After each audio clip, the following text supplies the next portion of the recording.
guys, so hapit na mahuman ang ato ang another cage na po ni siya hanger sa ato ang buff.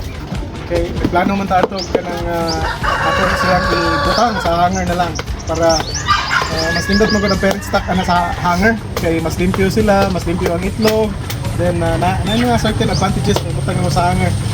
Ang nakakuan lang, ang naka-differential lang na is confined kayo sila, confined space. Pero okay gyapon. 7 or 5 ka hen, okay rin na, or 6 ka chicken, pwede rin hapon.